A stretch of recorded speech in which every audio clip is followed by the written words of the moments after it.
Welcome back to our tie-dye series. Today we are going to be using ice to dye our shirts. In addition to ice, you're going to need powder from the dye bottles. Don't mix them. I'm going to be using tulip dye, but it's not mixed with water, and 2 of the RIT box dyes. You're also going to need a bowl or a bucket, and then I'm using a cooling rack that you would use for cookies. This bucket is going to catch the water when it melts. And once again, Rayanne will be helping me. Alright, so we're just going to take a white t-shirt and crumple it up. It doesn't have to be in any order of any kind.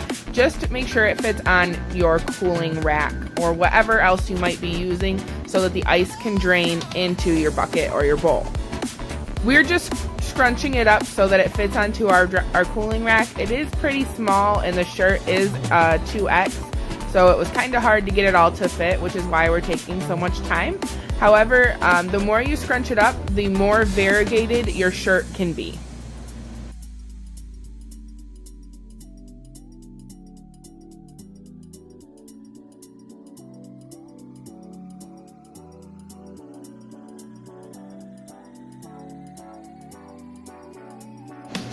Alright, so now that we've got the shirt all tucked up and sitting on top of our bucket, we are going to start adding ice to it.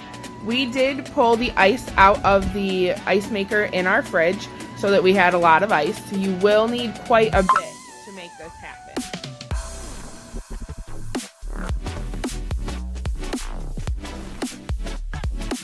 This is super simple. All you're going to do is just take the ice and set it on top of the shirt.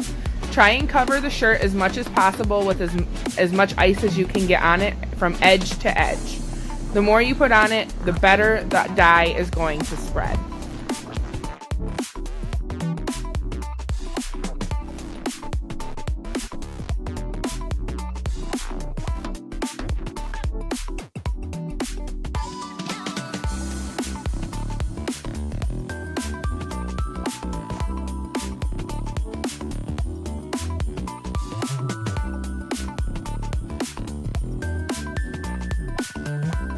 As you can see, Rayanne and I have started stacking the ice. You don't have to make it really tall, but you do want to make sure that there is plenty of it on there.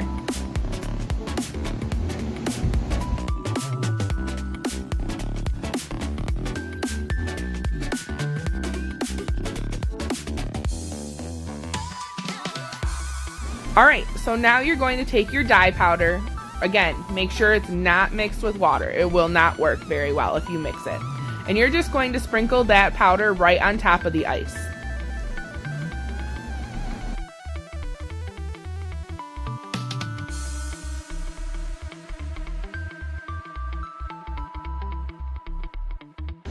We tried to mix up our dye a little bit so that we got lots of colors. We did use like a magenta pink color, purple, teal, and blue. I think we even used a little bit of green.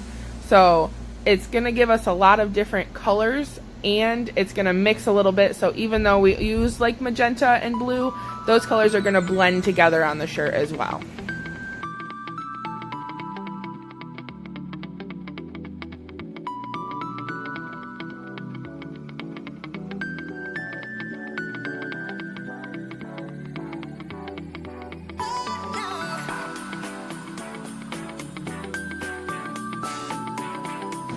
This technique is really simple and it's a lot of fun and it's very easy to make and it's very quick to actually put the dye on the shirt.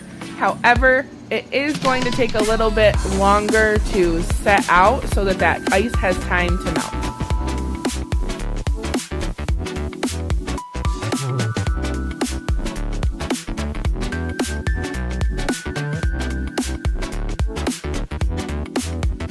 We ended up using all of the dye in those bottles, and then this was immediately after the dye was put on top of the ice. And then here, about an hour later, and then this is about 2 hours later probably.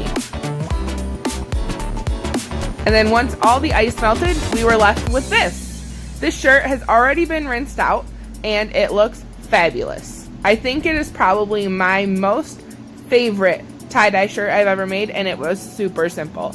I can't wait to see the color variations you guys create.